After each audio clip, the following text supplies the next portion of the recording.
ვინ არის დაჩი ყიფიანი ადამიანი, რომელიც ერთ დღეს მშვიდობიან დემონსტრანტებს ატერორებს, ხოლო მეორე დღეს სოციალურ ქსელში ვრცელდება კადრები, სადაც ჩანს, რომ მას აცვია თბილისის მერიის ზედამხედველობის სამსახურის უნიფორმა. აღმოჩნდა, რომ ეს ადამიანი არის მერიის თანამშრომელი, შეთავსებით თავისუფალ დროს ტიტუშკა.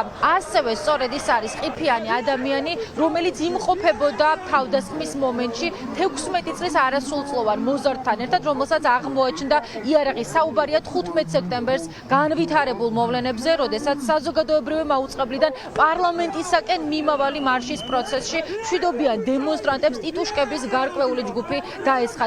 მათ შორის ერთ-ერთს აღმოაჩნდა იარაღი და სწორედ მასთან ერთად იმყოფებოდა ყიფიანიც. ის გამოირჩეოდა განსაკუთრებულად გამომწვევი ქმედებით და ცდილობდა, რომ იმის დემონსტრირება მოეხდინა თუ რამდენად დარწმუნებული იყო იმაში, რომ დაუსჯელობა რომ მას არავინ არ დასჯიდა. ყიფიანთან დაკავშირება, რა თქმა უნდა, ვცადეთ, აგრეთვე დაუკავშირდით დედაქალაქის მერიასაც და ველოდებით პასუხებს კახა კალაძის უწყებიდან. მანამდე კი ეს ფაქტები შევაფასებინეთ იმ აქციის მონაწილეებს, რომლებიც 15 სექტემბერს იმ მარშს მიუყვებოდნენ, რომელსაც ყიფიანი და მისი თანამოაზრეები თავს დაესხნენ. ეს ადამიანები ამბობენ, რომ ქართული ოცნების პირობებში პირველი შემთხვევა არ არის, როდესაც საჯარო სამსახურებში დასაქმებული ადამიანები თავისუფალ დროს არიან შეთავსებით ტიტუშკები, ამიტომ დარწმუნებულები არიან, რომ ყიფიანს მწვანე შუქი აქვს ანთებული, მათ შორის დედაქალაქის მერიის მხრიდან, რათა მან შეასრულოს ის შავი საქმეები ბრჭყალებში, რომლებსაც ქართული ოცნება ავალებს ხოლმე იმ ადამიანებს, რომლებიც სიპებსა თუ აიპებში ან სხვადასხვა საჯარო სამსახურებში ყავს დასაქმებული.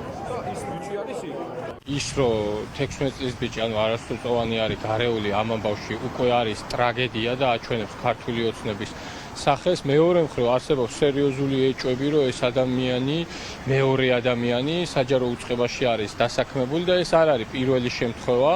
ჩვენ ვიცით არაერთი ესეთი მაგალითი, როდესაც თავიანთი ეს ტიტუშკები დასაქმებული ყავთ საჯარო უწყებებში, საიდანაც ხელფასს იღებენ და ხელფასს იღებენ ზუსტად ასეთი თავდასხმებისათვის. ჩვენ პრინციპში თავიდანვე ვივარაუდეთ, რომ ეს იყო ორგანიზებული შეტევა და სავარაუდოდ ისინი კახა კალაძის შტაბიდან დაიძრნენ და ეს კიდევ უფრო თუ სავალალო ფორმებს იღებს და უკვე როგორც ტიტუშკების სახით ხდება, ვთქვათ, მათი გამოყენება, ეს იქნება, რა ვიცი, ტრაგედია ალბათ. ვინც ამ საქმიანობაში არის შემჩნეული, მათ აეკრძალოთ კიდევაც, ალბათ კანონი უნდა იყოს, ვინც აუგრძალავს, რომ საჯარო სამსახურში მოხვდნენ და ვთქვათ, ადამიანების ბედთან კონდეთ რაიმე სახის შეხება და რა ვიცი, მოყვება ალბათ გაგრძელება ამას და ნათლად ვნახავთ, ხო, ვთქვათ, აი, საიდან ქონდა ამ ადამიანს, რატო ეცვა ეს ფორმა, ხო, მერიის ერთ-ერთი, ვთქვათ, სამსახურის.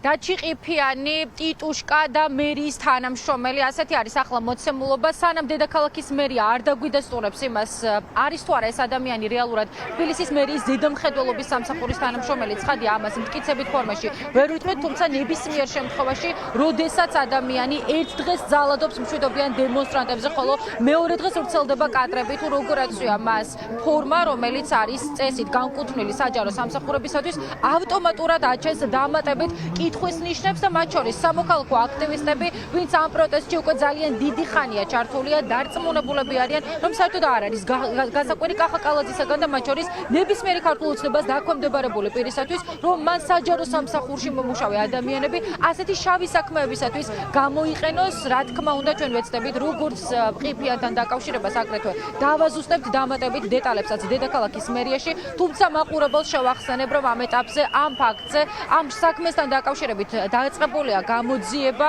გაურკვეველი პირების მიმართ ძალადობის მუხლით, ხოლო ვინ არის გაურკვეველი პირი ჯერჯერობით უცნობია, რადგან 16 წლის ახალგაზრდა, რომელიც მშვიდობიან დემონსტრანტებს იარაღით ემუქრებოდა, 48 საათიც კი არ გააჩერეს პატიმრობაში, ის არის თავისუფალი.